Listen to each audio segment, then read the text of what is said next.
Falling for Gomez, how do you feel about the success of your album and singles? I love them. Thank you. Honestly, it's incredible. I think this time around was really awesome because I am in full control. I got to executive produce it, and every decision is mine, final, which is amazing. So Good For You, for example, wasn't supposed to be the first single, and I just knew that it would be special, and we thought it would be great. We had no idea that it would go number one, and that was surreal. I don't think I believed it at first, to be honest. So, yeah. Jabin Cantador? Oh, sorry. What is one thing people would be surprised to know about you? At this point, y'all know everything about me. I am very private, though. I love to have my time to myself, and I love being at home. Gosh, I'm so boring. I don't know. I could spit gum in the air and catch it in my mouth, but some of you know that. At Dashosfajak.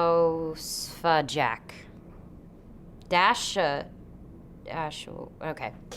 What was the most difficult track to record/write for Revival? Honestly, it was really hard for me at first to say what I was going to say. How was I going to come up with what I was feeling inside? So ultimately, I didn't even come up with the title of the album until midway. And I went to Mexico. I had to escape, get out of my mind. And I think putting it together, exposing myself physically and emotionally, it was amazing. It felt liberating. And it was scary. You know, it's scary to give yourself completely to your music. And I've always been comfortable staying safe, if you will. And this album was really exciting. I think you can actually know that it's me when you're listening to the record, which is really special. All right, Vanessa Suarez B. Who inspires you musically? So much. Who specifically? There's not one person. I think I respect so many artists, and I love how people have their own take on life. I think life experiences. That's not a person, sorry. Steinfeld Holy. Hey, Haley. 3 words to define the album. Empowering, inspirational, and fun. Just fun. Okay, at Derpingholm H. What is that one thing you can't live without? One thing I can't live without, physically, would be my family and my friends. And then the actual thing I couldn't live without, like a device, would be my phone. At DJ Griff8. Best piece of advice for young artists. Be authentic. Always. Gwen Stefani actually gave me really good advice, too. She was saying, you know, you're 23, and if you're 21, or if you're 20, or if you're 18, you don't need to be wearing high heels all the time. You could go up and be barefoot if you want, and you could be yourself. And even if that's not what you want, it's something that was really good for me to hear, because you put this pressure on yourself because you look at other people and you think that's what you should be like, but ultimately what makes people them is the fact that they are themselves. And if that's in high heels and killing it, that's awesome. But if it's not, that's equally as awesome. At Only Selena. That's cute. What are some of the things you do to cheer yourself up on a bad day?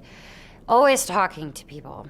I have 3 best friends that I can count on one hand that I love unconditionally, and you have to talk it out. I'm the kind of person that's like, I can do this. I don't need to talk about it. I'll go in my room. I'll cry it out. I'm fine. And I have friends that are like, you need to talk it through. You know, like what are you feeling? What's going on? And I also have really funny friends. So you're able to kind of open up, get it out, cry it out with them, whatever you want, and then, you know, just kind of lighten the mood. Food helps, swimming helps, and a really bad movie helps. Renata Beniquabur.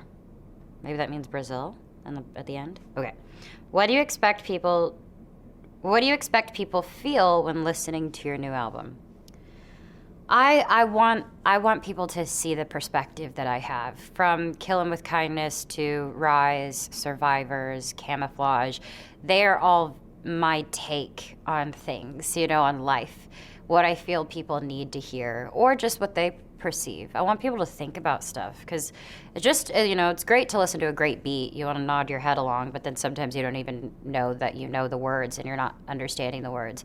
My lyrics are so important, and I want people to know what they're listening to, and I want them to just kind of have their own perspective. I want conversations to be had about Kill 'Em with Kindness, about camouflage. I want people to have those conversations. And what does it make you feel? Does it take you back to a place? Does it make you happy? Does it make you sad? Being self-aware is so important. That's why sober is on the record too. Sometimes it's easy to escape it. All right, Tupac, Selena. Yes, handle. That is dope. I'm such a loser.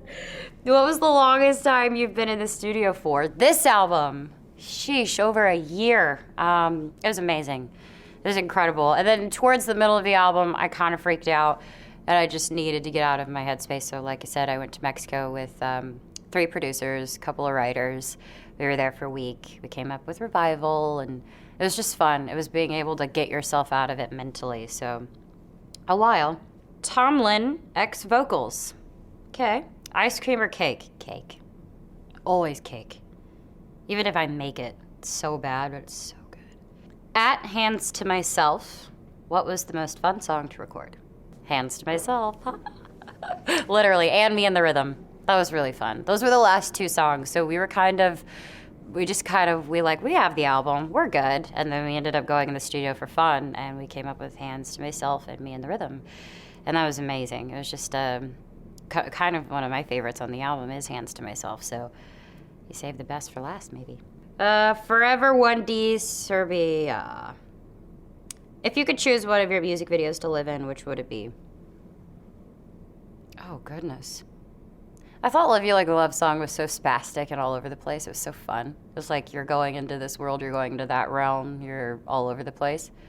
And one of my favorite movies of all time is Alice in Wonderland. It's kind of like a weird, alternate universe vibe. I don't know what I'm saying. I think that's what I'm trying to say is Love You Like a Love Song. That is my Ask Reply. Thanks, guys.